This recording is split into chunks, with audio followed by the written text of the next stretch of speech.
കാര്യ വെബിലേക്ക് എല്ലാവർക്കും സ്വാഗതം. നമ്മളിന്ന് നോക്കുന്നത് കുടുംബശ്രീയിൽ വന്ന പുതിയൊരു റിക്രൂട്ട്മെൻറ്റ് നോട്ടിഫിക്കേഷനാണ്. നോട്ടിഫിക്കേഷൻ നമുക്ക് ഡീറ്റെയിൽ ആയിട്ട് നോക്കാം. അതിനു മുൻപ് നിങ്ങൾ കാര്യ വെബിൻ്റെ ചാനൽ സബ്സ്ക്രൈബ് ചെയ്യുക. ഇതുപോലെയുള്ള central government, state government contractual job notifications നിങ്ങളടുത്തെത്തുന്നതാണ്. നോട്ടിഫിക്കേഷൻ നമുക്ക് നോക്കാം. കുടുംബശ്രീ സംസ്ഥാന മിഷനിൽ ഒഴിവുള്ള അസിസ്റ്റന്റ് പബ്ലിക് റിലേഷൻസ് ഓഫീസർ തസ്തികയിലേക്ക് ചുവടെ ചേർക്കുന്ന യോഗ്യതകളുള്ള ഉദ്യോഗാർത്ഥികളിൽ നിന്നും അപേക്ഷ ക്ഷണിക്കുന്നു. കരാർ നിയമനമായിരിക്കും.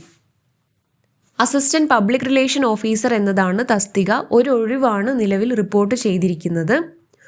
നിയമന രീതി കരാർ നിയമനമായിരിക്കും. കരാറിൽ ഏർപ്പെടുന്ന ദിവസം മുതൽ ആ സാമ്പത്തിക വർഷം ഫിനാൻഷ്യൽ ഇയർ അവസാനിക്കുന്ന തീയതി വരെ ആയിരിക്കും കരാർ കാലാവധി. അതിനുശേഷം പ്രവർത്തന മികവിൻ്റെ അടിസ്ഥാനത്തിൽ കരാർ ദീർഘിപ്പിക്കുന്നതാണ്.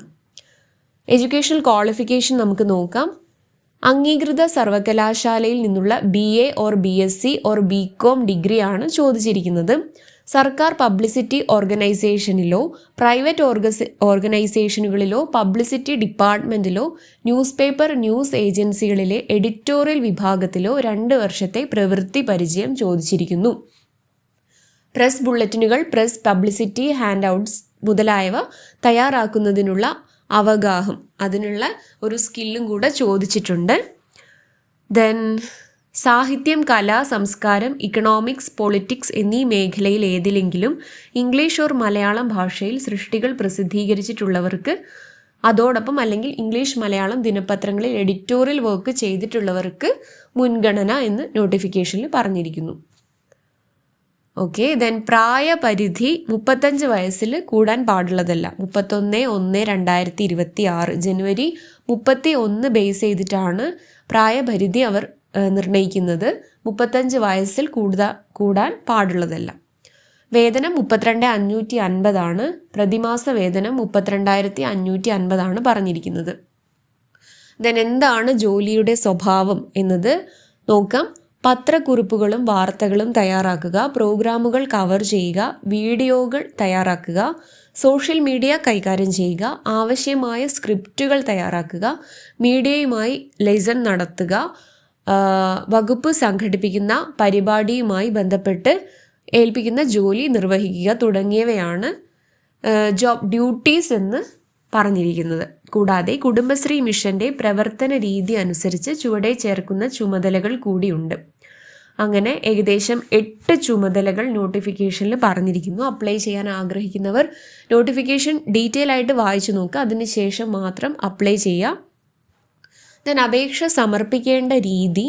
അപേക്ഷ നിശ്ചിത ഫോർമാറ്റിൽ സമർപ്പിക്കേണ്ടതാണ്. നിയമനം സംബന്ധിച്ച നടപടികൾ centre for management development CMD മുഖാന്തരമാണ് നടപ്പിലാക്കുന്നത്. 500 രൂപയാണ് അപേക്ഷാ ഫീസായിട്ട് അടയ്ക്കേണ്ടത്. നിയമന പ്രക്രിയ. സമർപ്പിക്കപ്പെട്ട ബയോഡാറ്റകളും പ്രവൃത്തി പരിചയവും വിശദമായി പരിശോധിച്ച് സ്ക്രീനിംഗ് ടെസ്റ്റ് ആദ്യം അവർ നടത്തും. എന്നിട്ട് അവർ അപേക്ഷകൾ സെലക്ട് ചെയ്യും. ഏതൊക്കെയാണ് അർഹതപ്പെട്ട അപേക്ഷകൾ എന്ന് അവരൊരു സ്ക്രീനിംഗ് ടെസ്റ്റ് നടത്തിയിട്ടായിരിക്കും സെലക്ട് ചെയ്യുക. ഉദ്യോഗാർത്ഥികളുടെ ബയോഡാറ്റ സ്ക്രീനിംഗ് നടത്തി യോഗ്യതയും പ്രവൃത്തി പരിചയവും പരിഗണിച്ച് യോഗ്യരായവരെ അഭിമുഖത്തിന് വിളിച്ച് അവരിൽ നിന്നും അനുയോജ്യരായ ഉദ്യോഗാർത്ഥികളെ തിരഞ്ഞെടുക്കും. ദെൻ ആപ്ലിക്കൻസ് കൂടുതലാണെങ്കിൽ അവരൊരു എഴുത്തു പരീക്ഷയും ഇൻ്റർവ്യൂവും ദെൻ ഒരു ആപ്റ്റിറ്റ്യൂഡ് ടെസ്റ്റും, അങ്ങനെ അവരുടെ ഒരു റിക്രൂട്ട്മെൻറ്റ് ബോഡി അവരുടെ തീരുമാനം അനുസരിച്ച് ഏതാണോ ആപ്റ്റായിട്ടുള്ളത് അതവർ നടത്തും. ആപ്ലിക്കൻസ് കൂടുതലാണെങ്കിൽ ഒരു എഴുത്ത് പരീക്ഷ ഉണ്ടായിരിക്കും എന്ന് പറഞ്ഞിരിക്കുന്നു. അപേക്ഷകൻ ഓർ അപേക്ഷക പ്രവൃത്തി പരിചയ സർട്ടിഫിക്കറ്റുകൾ അപേക്ഷയോടൊപ്പം സമർപ്പിക്കേണ്ടതാണ്. അപേക്ഷകൾ സമർപ്പിക്കുന്നതിനുള്ള ലിങ്ക് കൊടുത്തിരിക്കുന്നു. അതുവഴി നിങ്ങൾക്ക് ഓൺലൈനായിട്ട് അപ്ലൈ ചെയ്യാവുന്നതാണ്. ലിങ്ക് ഞാൻ ഡിസ്ക്രിപ്ഷൻ ബോക്സിൽ കൊടുക്കാം. മാർച്ച് 10 വൈകുന്നേരം 5 മണി വരെ നിങ്ങൾക്ക് ഓൺലൈനായിട്ട് അപ്ലൈ ചെയ്യാം. അവസാന തീയതി മാർച്ച് 10. മറ്റ് നിബന്ധനകളും നോട്ടിഫിക്കേഷനിൽ കൊടുത്തിരിക്കുന്നു. നിങ്ങൾ ഡീറ്റെയിൽ ആയിട്ട് വായിച്ചു നോക്കുക. അതിനുശേഷം മാത്രം അപ്ലൈ ചെയ്യുക. 500 രൂപയാണ് അപേക്ഷാ ഫീസ് കൊടുത്തിരിക്കുന്നത്. കരാർ നിയമനമാണ്. കൂടുതലും സോഷ്യൽ മീഡിയ ആയിട്ട് അടുത്ത് നിൽക്കുന്നവർക്ക് കുറച്ചുകൂടെ എളുപ്പമായിരിക്കും, ഈസി ആയിരിക്കും ജോബ് എന്ന് തോന്നുന്നു. അസിസ്റ്റൻറ്റ് പബ്ലിക് റിലേഷൻസ് ഓഫീസറാണ്. ഓക്കെ. യോഗ്യതയുള്ളവർ അപ്ലൈ ചെയ്യാൻ വേണ്ടി ശ്രമിക്കുക. കരിയർ ചാനൽ നിങ്ങൾ സബ്സ്ക്രൈബ് ചെയ്യാം. ഓക്കെ, നിങ്ങളെ കമൻസ് രേഖപ്പെടുത്തുക. അടുത്ത ജോബ് നോട്ടിഫിക്കേഷനുമായിട്ട് കാണാം. താങ്ക്